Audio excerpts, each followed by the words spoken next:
वहाँ से दर्स हदीस जारी है। अल्लाह पाक में फ़हम दीन नसीब फरमाए, आगे पहुँचाने की तौफीक अता।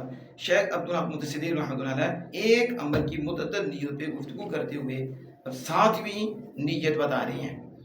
कहते हैं हफ्तुम क़स्द इदराक के सवाब हज उम्रा चुना के वारिशुदा के हर के वज़ू कुनत व मस्जिद रबत व नमाज गुजारत बाशत पूरा सवाब हज उम्रा खुसूसन दर मस्जिद शरीफ नबवी सल्लल्लाहु अलैहि वसल्लम।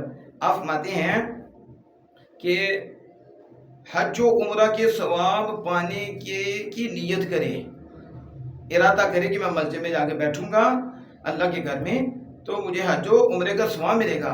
कहते हैं जैसा कि हदीस पाक में आया है कि जो वुजू करे मस्जिद में, जो वुजू करे और मस्जिद में दाखिल हो जाए, यानी जो वुजू करे और मस्जिद में दाखिल हो और नमाज अदा करे, जाते ही नमाज अदा कर ले तो उसको हज उम्रा का सवाब मिलेगा। खुसूसन जो मस्जिद नबवी और मस्जिद नबवी में सल्लल्लाहु अलैहि वसल्लम में दाखिल हो वुजू करके तो नमाज अदा करे, खुसूसी तौर पर उससे हज उम्रा का सवाब मिलेगा। तो उमूमी तौर पे हर मस्जिद में वो इस नीयत से दाखिल हो कि मैं मस्जिद में दाखिल होऊंगा, वुजू करके दाखिल होऊंगा और फिर नमाज अदा करूंगा। कोई नमाज जो टाइम है उस पर आता है, अभी मकरू वक्त नहीं है तो नफली नमाज अदा करे, तो नमाज अदा करूंगा तो मुझे हज उम्रा का सवाब मिल जाएगा। मैं इस नीयत पर उसे ये भी फजीलत मिल जाएगी। वल्लाहु तआला आलिम बिस्सवाब।